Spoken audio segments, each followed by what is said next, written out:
Kalyani, we're on thought power. Did you know? Yeah? Oh, very good.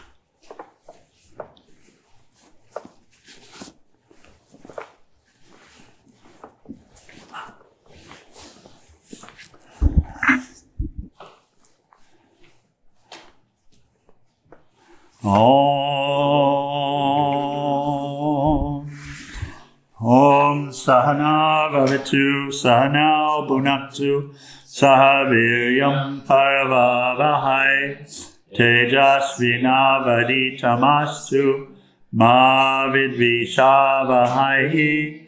Om Shānti Shānti Shāntihi. And below Satguru Sivananda Maharaj Ki, and for all the saints and sages of all the traditions. Jai. Hari Om Tat Sat. So, we all, our dear yogi Mukti, noticed yesterday that our online feed, and this is for everyone joining us online as well, we're sorry, we're all kind of like cone heads today because yesterday and today, I don't know what happened. I'll have to go back through all the setup.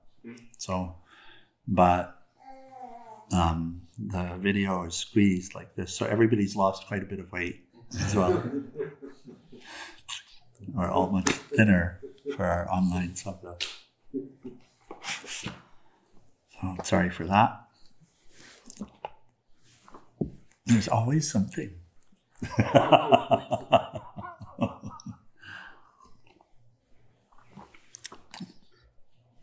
There's always something. This world gives us so much opportunity to practice, you know.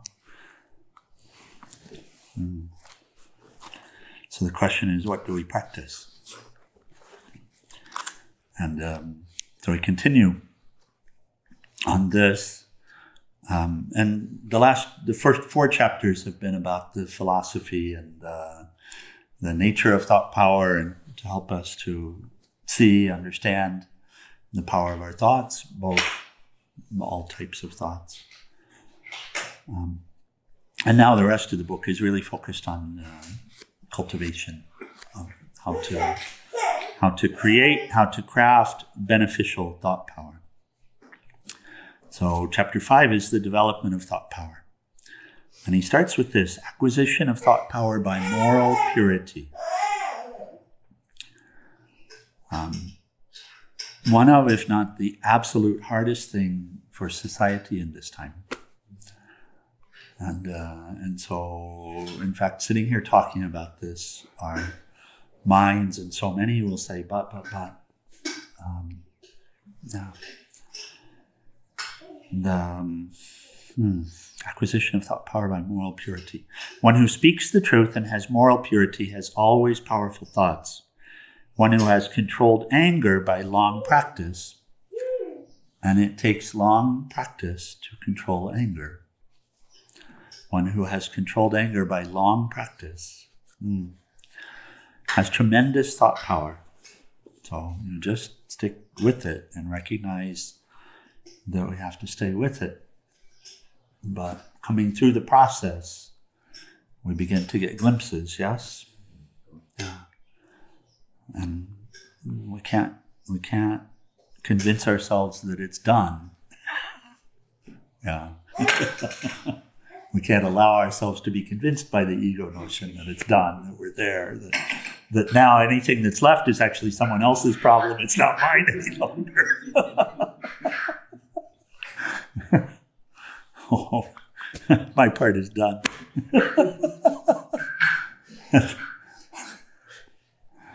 Oh, dear Lord. And so when we come through that, he says, because of the practice, that's anger, of course, is the most cancerous, the most difficult, the most challenging of all the emotions, and it's so prevalent in this time because it seems like everybody else is a troublemaker. They're all causing problems. And, we become so objectified in this time, and so focused on the experience that'll do it, or the person that's supposed to do it for us, or whatever. And so, and we've lost the ability to see that this is actually what's failing. This is what's preventing us from being home, from seeing what is. So, good news, if you stick with it, stay with it, as he says. The practice is long, the practice is intense. Words keep coming up that seem to want to be spoken, and we can't. And so it's not easy. But then the one who's tamed it has developed tremendous thought power through that process. And that's the gift. It says, a yogi whose thought is very powerful speaks one word, and it will produce tremendous impressions on the minds of others. Virtues like truthfulness, earnestness, and industry are the best sources of mental power. Purity leads to wisdom and immortality. Purity is of two kinds, internal, mental, and external or physical. Mental purity is most important. Physical purity is also needed. With the establishment of internal mental purity, cheerfulness of mind, one-pointed mind, conquest of indriyas, the senses, and fitness for the realization of the self are obtained. So through practice of purity, through the practice of the yamas, and he's spoken about some truthfulness, earnestness, industry, of course, brahmacharya and cleanliness, non-stealing, non-covetousness, all of these.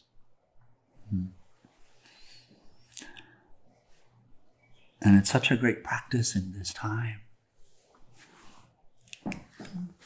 We forget that we came here in order to rise up. And we forget that we asked for situations that would help us to rise up. We forget that it's necessary, that it's the only way, that if we get what we think we want, there's no growth.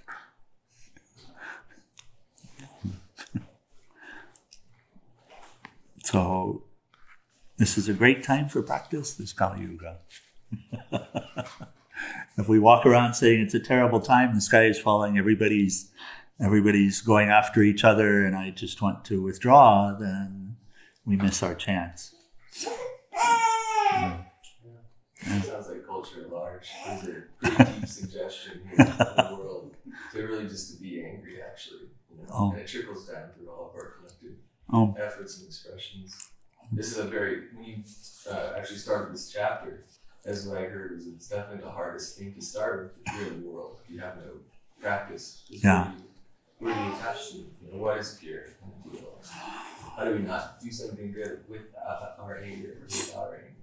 Well, it has to run its course. That is, we will eventually, through evolution, see that it's this that's causing us the difficulties. And we'll get sick of it. And we'll get sick of it enough that vairagya will come. Okay, concentration. Continuing on thought power. Thought power, willpower, really the same, although it gets to that. Thought power by concentration. Says there's no limit to the power of human thought. The more concentrated the human mind is, the more power is brought to bear on one point. The rays of the mind are scattered in the case of the worldly-minded persons. There's dissipation of mental energy in various directions. For purposes of concentration, these scattered rays have to be gathered by the practice of concentration, and then the mind must be made to turn towards God. I remember first dealing with these concepts.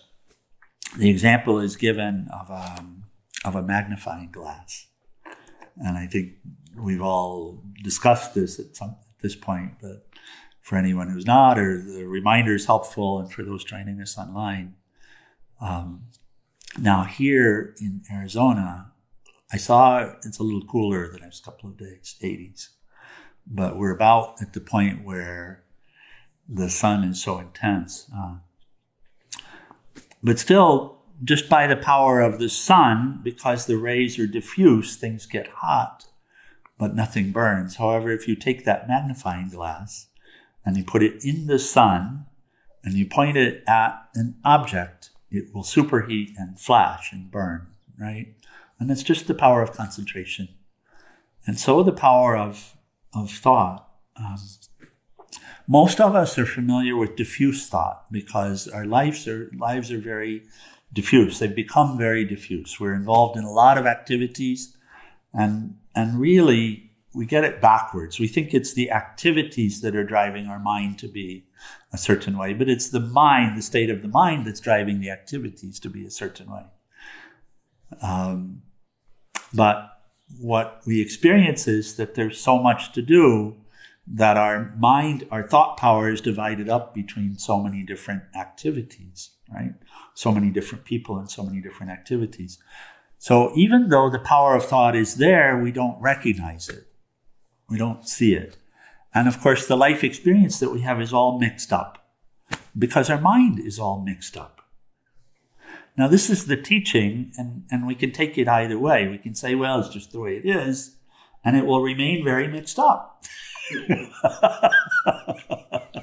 Or if we hear the teaching on thought power, we'll say, okay, then let me focus on concentrating the mind and see if it actually brings more sense to my daily activities. That's the thing. Because we're experiencing diffuse thought, we're not even able to recognize the power of concentrated thought. And so the practice is try it, concentrate it, and see. And he gives some practices to concentrate here. So we have a couple of examples. But concentrated thought power brings clarity and purity into the situations that we're dealing with.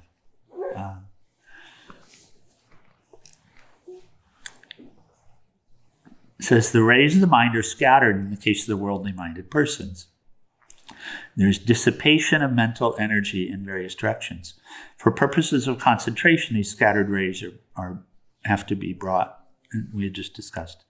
Cultivate attention, you will have good concentration.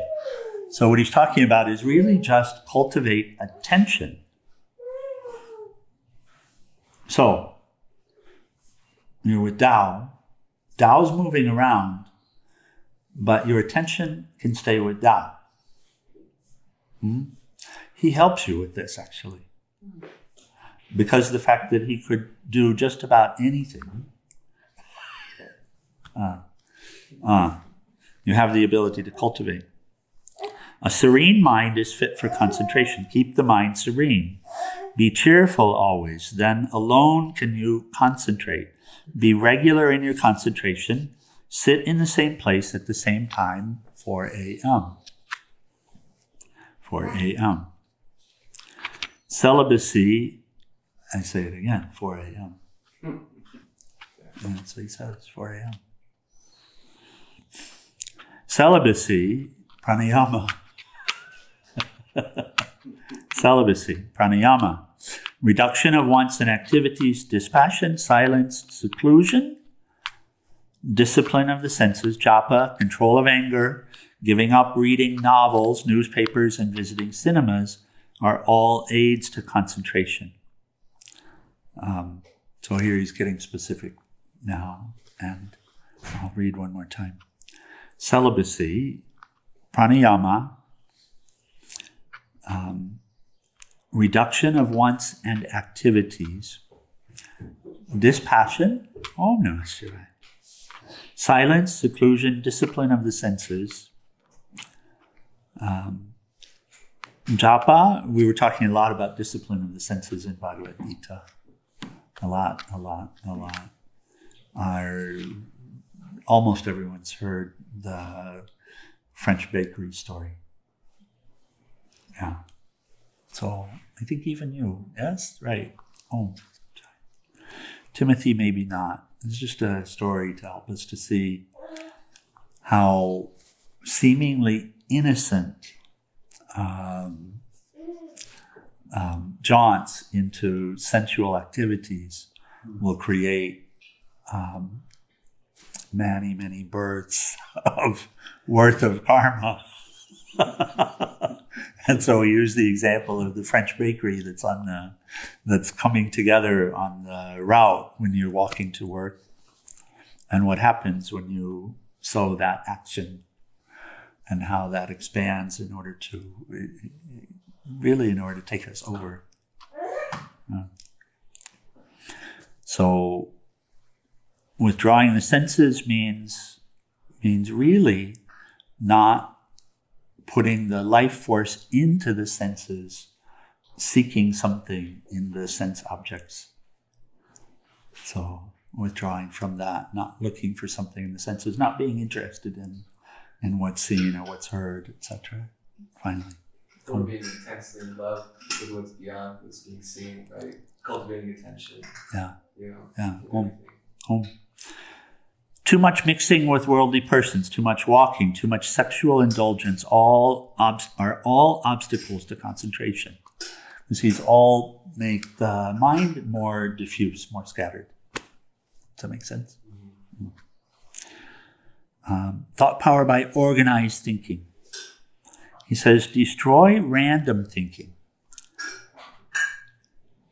Take a subject and think of its different aspects and bearing. When you think so on one subject, never allow any other thought to enter the conscious mind. He's giving us practices, and we can just take them as practices. It's like a prescription. Yeah, you could decide to practice it for 30 minutes. 15 minutes, 30 minutes, 45 minutes. Concentration of thought. So think about a thing. Don't try to blank. Don't try to run away and hide. Allow yourself to think about a thing. And he gives the example of think about a saint. Think about saintly activity. Think about something that's inspiring, or someone that's inspiring. And so he gives this example. He says, take for instance, you begin to think on the life and teachings of Jagat Guru Adi Shankaracharya. Think of his birthplace, his early life, his character, his personality, his virtues, his teachings, his writings, his philosophy, some of the important utterings of his works or slokas, the cities that he exhibited from time to time, his 4 disciples, his 4 mats, the learning centers, his commentary on the Gita, the Upanishads, and the Brahma Sutras. Think of these items one by one in order and exhaust them. So think them all the way through. Again and again, bring the mind to the point, then take up another subject. He's giving us a great practice for developing thought power and developing concentrated mind. So you don't know Adi Shankaracharya, it's fine. Do you know the stories of any of the saints? Krishna, the Gita. Yeah. So there you go, Krishna. So think of Krishna. Think of where Krishna was born. Think of the Leelas, whatever you know. Whatever you know. And if you want to pick up a book while you're doing and something, but it has to be specific to the point in order to see, then it's fine. Think of the field for the Gita. Picture him in action. Think of his teachings. Reflect on his teachings like this. And even if you don't know a lot, can you see it as a practice for concentrating the mind? Now you'd have to do it. You would have to actually do it. Just thinking about that's a nice thing to do won't help you that much. But today you could take 20 minutes, 15 minutes. You could look at your clock. You could see that you're going to have it. You could pick your subject, whatever it is, and just practice and see. It'll give you so much capacity to deal with these vrittis that come up that are bringing anger. Because it gives you more thought power, gives you more capacity, more ability to channel the mind the way you want to channel the mind, right? And you want to channel the mind into beneficial activities, beneficial action, beneficial thoughts, right? So don't let the mind rule you. He's talking about how you can begin to really turn it around. So, good practice for today. Do you have a point of inspiration that you can take? I can't make you do it. This is as far as we can go. There's a practice that's like very, very similar to that, which I've done before, which I like a lot. And it's at the end of the day, I try and write down everything that I did and everything that I can remember from the day in like extreme detail. Because then it's like expanding on like concentration, but then also memory. Yeah, it has some relation to it. Yes. This, however, is very specific. It starts with you choosing what you wish to concentrate on, and that's a very important part of the formula that he's giving. Rather than focusing on the faculty. So, focus the mind on something inspiring. So, in that way, you learn to concentrate the mind on inspiring subjects, right? In virtuous areas like this. Oh. And also you can see and really channel the thought power. Would go into random or would try to stretch the thought to go into something else. Yeah. And just make your resolve at the beginning of it that I will not allow you, my dear mind, to go off into other places. And then make that the practice each time. Keep it. And you could start at 10 minutes. It's fine. Okay. By this practice, you will develop organized thinking. What we're wanting to be able to get to, honestly, and can get to, have the capacity to get to, and will free you when you get there, is to have the mind think only about what you want it to think about. Now, if that sounds like a bridge too far, then just start with little steps. But this is so. This is what you want from it. The part where you said only what you wanted to think about is the part that always like trips me up. How do I know what I want to think about? Well, don't you know by now what thoughts bring and what thoughts don't? Definitely. Okay, so don't you know? And the thoughts are not related to the things that happen to you. You think that they are, but my God, they're not.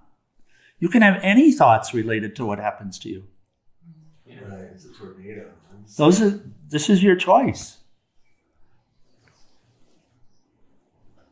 So if you want to have always beneficial thoughts no matter what happens to you, then of course the Lord will give you some pretty crazy stuff to happen in order to help you out with it. Of course. I mean, it has to be, because that's what you want.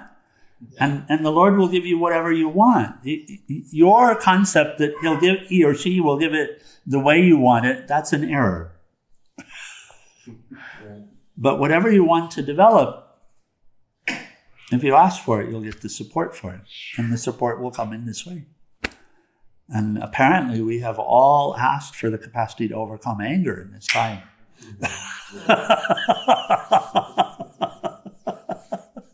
Apparently so.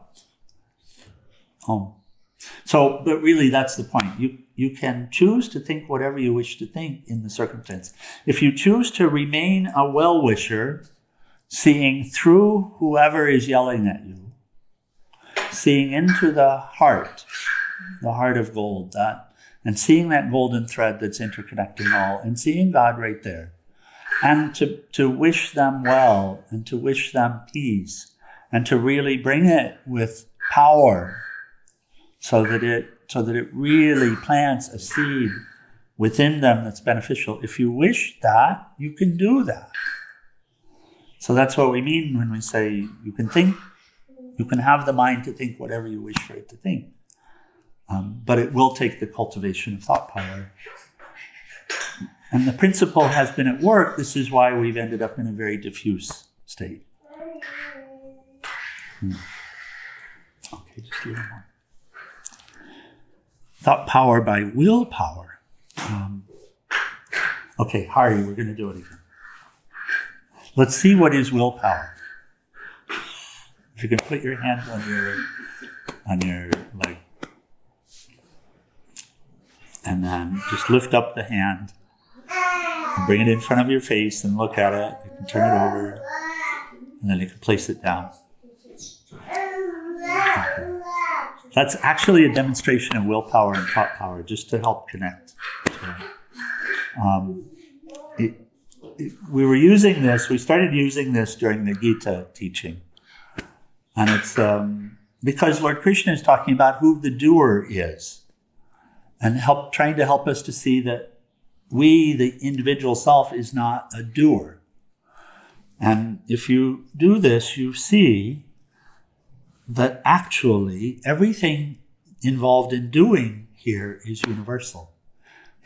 The hand is the 5 elements, the muscles, and then even if you consider what you're aware of when you do this, are you aware of the movement of the muscles? I mean, you're aware of them from a sense, but are you doing it? Are you controlling each of those muscles? No. Yeah. But you're aware of thinking about lifting the hand up, correct? Yeah. And if there were a weight on the hand and you were still trying to do it, you would see that it would take more thinking, more focused thinking in order to uplift it, which is really willpower. So when you think a thing, then you bring power of will into it. But beyond that, all of the actions are actually universal. Everything that's being called forth, everything that's moving, everything that's involved in it, the intelligence is universal, the prana is universal, the structure of this body, the musculature, all of this, it's universal. As in, it's caused and supported by universal factors, as well. So it's very interesting. We walk around thinking I'm doing this and I'm doing that, but in fact, we're not. But we do play a role, which is we choose what to think about. So we choose, okay, I'm going to lift my right hand. And then if you're really aware, you're aware that you bring some power to it. Focus. And the more weight there might be on it, or the more, let's say there's an injury, then you're going to have to focus more, and people will grunt. And it's like, am I actually grunting, making the muscles? No, it's really the willpower. It's really the willpower. So that's willpower. That's what's being discussed. And really the motive force that we have in our hands is thought power and willpower. Willing something. Do you see that? When you want something, and it doesn't make any difference what it is. When you want something, do you see what you do inside and what you do outside? You bring energy to it. That can also be called willpower.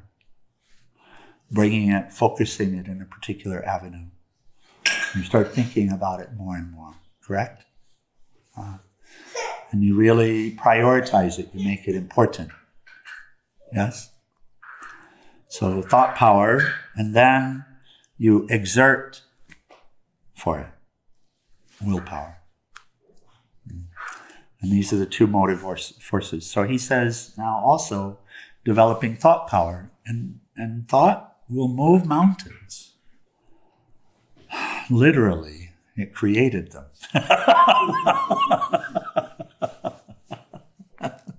And we're always moving them. So he says, every sensual thought rejected, every temptation resisted, every harsh word withheld, every noble aspiration encouraged, helps you to develop willpower or soul force and takes you nearer and nearer to the goal. Now, see something else. So you just lifted up the hand by thought power and willpower. You willed it, and the universal forces brought it up. So here's will. Now, inside, a thought comes. It wants to express out. And the thought is about the terrible mistake that someone is making. And you've resolved, you're not going to think like this. You're not even going to entertain it anymore. Instead of that, you're going to think of what do you want to replace it with? You give me. What do you want to replace it with? You're right in the thick of it. So give me a thought that you want to think towards Jules when an anger thought. How can I make this person stay better? That's a beautiful example. There you go. So have you had success sometimes? Yeah. Okay. And do you look and see what it is that you're doing in order to change it? Yeah. Okay, that's willpower also. So that's a choice that you've made. It's important to you. The more important it is, the stronger the will be. That's the correlation. And then you bring it, that thought, that repetitive thought they're doing, and you cut it off and you say, how can I make this person's day better? Okay, that's a beautiful example. You see how you do it. That's willpower. It's exactly what he's talking about. And the more important it is, the higher you prioritize it, then the stronger is the willpower. There's another one that's been more persistent. Please do. Was like, I don't trust this person. Yeah, and so there you I was like, well, it doesn't actually matter if I trust them, because I don't have trust in order to That's also a good one. So I just replaced it with okay, well, I could just be kind or whatever. It doesn't matter. Well, then I'll be kind. Yeah, I can be kind. I actually trust. So that's again a beautiful example. Thank you. God bless you. That makes it real. Yeah. So every sensual thought rejected, every temptation resisted, every harsh word withheld. That's what you're dealing with, because it becomes a harsh word after a while. Yeah. So you withheld it, you replaced it. Every noble aspiration encouraged. So I want to serve. That's a noble aspiration. I want to make her day better. Noble aspiration. Yes, very real.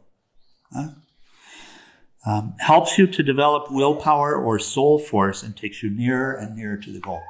Does it feel that way too? Yeah. You see it? Okay. Got it.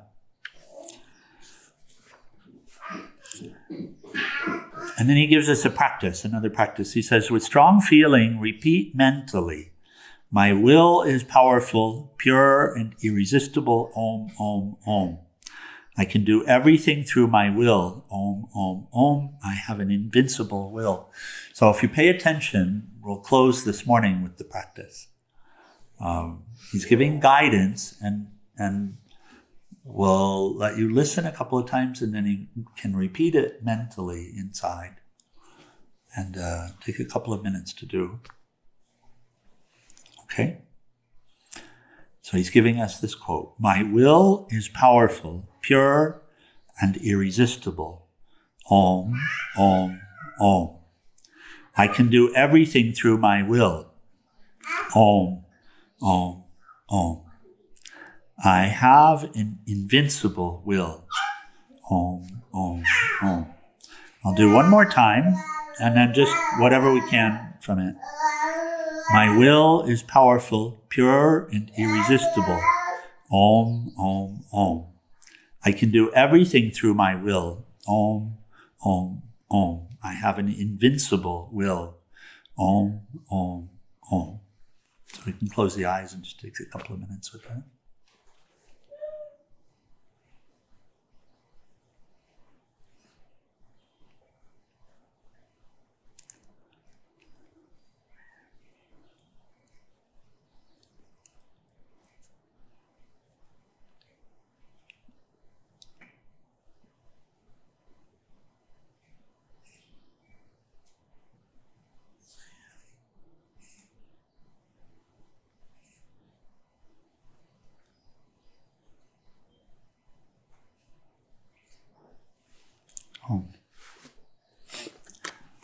And it's really true.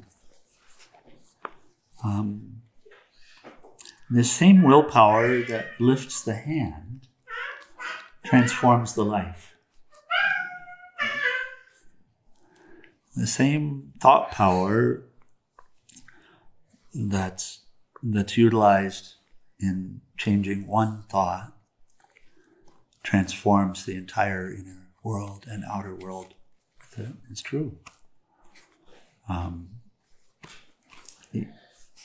It's just a question of being clear on the goal, recognizing the importance of the goal, and staying with it. That's why we were so inspired by what we shared back here on the wall, this practical wisdom. And it starts, Timothy, can you pop up quickly? Is it okay? Would you mind? Would you mind just reading for us those 4 points of practical wisdom that are on that wall? It's a quote that's attributed to Dhyamata. Or practical wisdom. Dhyamata. See nothing. Look at nothing but your goal, ever shining before you. So if you stop there for just a second, related to developing willpower and thought power, this is why I'll ask people, what is your goal? And we should have, as long as we're not completely resolved, as long as we're carrying anxiety or fear or anger or ill thoughts or judgmental thoughts towards anyone, as long as we're carrying any of that stuff, we have to have a goal. As long as we're not residing in the kingdom, we need a goal. Because the goal is what gives us our center. It's what we can hold our thoughts and words and actions against. And we can ask the question, will activity in this way lead towards the goal, or will it lead away from the goal? It's not a personal desire. Goal is not the same thing as a personal desire. One who wishes to be beyond the personal has a goal. And so... What if my goal is to serve Mother Earth? So that's beautiful. You're going to have clarity around it. But if that's the goal, and if that's more important to you than anything else, then you shall. And you shall. It needs to be fleshed out, but that's something that you can do inside. You need to have clarity about it. What role do you play in that? How do you do? Number 2. The things that happen to us do not matter. What we become through them does. Which relates to the thoughts that we think, meaning, what do we contemplate? What do we meditate upon? What do we entertain? What do we harbor? Like this. Please. Each day, accept everything as coming from God. At night, give everything back into His hands. Thank you very much, Timothy. So the point about willpower is absolutely correct. The fact is that we can do anything with our life that we choose to do with our life. And if we choose to continue to be ruled by the mind, then that's also a choice. Either way we go, there's nothing about this life that's easy. Is there, Kalyani? This is not an easy life. You guys took the A ticket coming in here. Nothing about it that's easy. It can't be easy. The question is, which direction do I take it? And it's really the 2 paths are the pleasant or the good. And there's a lot of discussion about these, right? Do I go after the experiences, or do I unite with the light? Do I unite with that highest within me and highest here, which is called the path of the good, Dharma path. Okay, let's close this morning. Any other comments or questions on that subject? So when we get into this, as always, don't beat yourself up, anyone. It's just a recognition of the importance of and how, and then the steps. And for each of us, we have steps. And the steps aren't to get there. The steps are, let me take a step towards there. and have clarity about what there is for us, what that looks like for us. That's really the formula to coming out of being controlled by the mind, to coming out of the what is it? One of the beautiful quotes. Someone had come to Swami Sivananda and said, I want to renounce the world. And he said, then get the world out of your mind. So that's the way to renounce the world. Okay, let's close. Final prayers in Arati 174.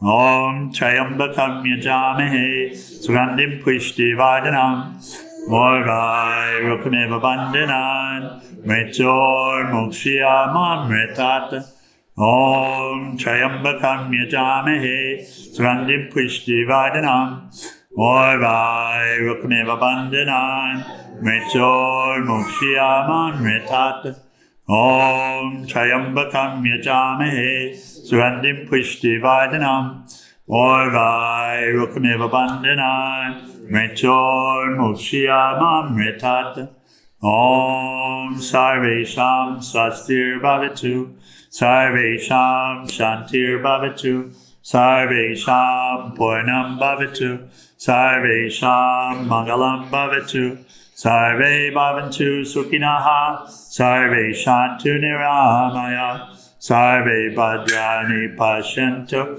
Makashitu Kabhave Asatoma Satgamaya Tamasoma Jyotir Gamaya Mritorma Amritam Gamaya Om Purnamida Purnamidam Purnamudashate Purnasya Purnamadaya Purnameva Vasishate Om Shānti Shānti Shāntihi. Adorable Lord of mercy and love, salutations and prostrations unto Thee. Thou art omnipresent, omnipotent, and omniscient. Thou art Satchidananda. Thou art existence, knowledge, and bliss absolute. Thou art the indweller of all beings. Grant us an understanding heart, equal vision, balanced mind, faith, devotion, and wisdom. Grant us inner spiritual strength to resist temptation and to control the mind. Free us from egoism, lust, anger, greed, hatred, and jealousy. Fill our hearts with divine virtues. Let us behold Thee in all these names and forms. Let us serve Thee in all these names and forms. Let us ever remember Thee. Let us ever sing Thy glories. Let Thy name be ever on our lips. Let us abide in Thee forever and ever. Humble Sadguru Sivananda Maharaj ki, for all the saints and sages of all the traditions. Jai.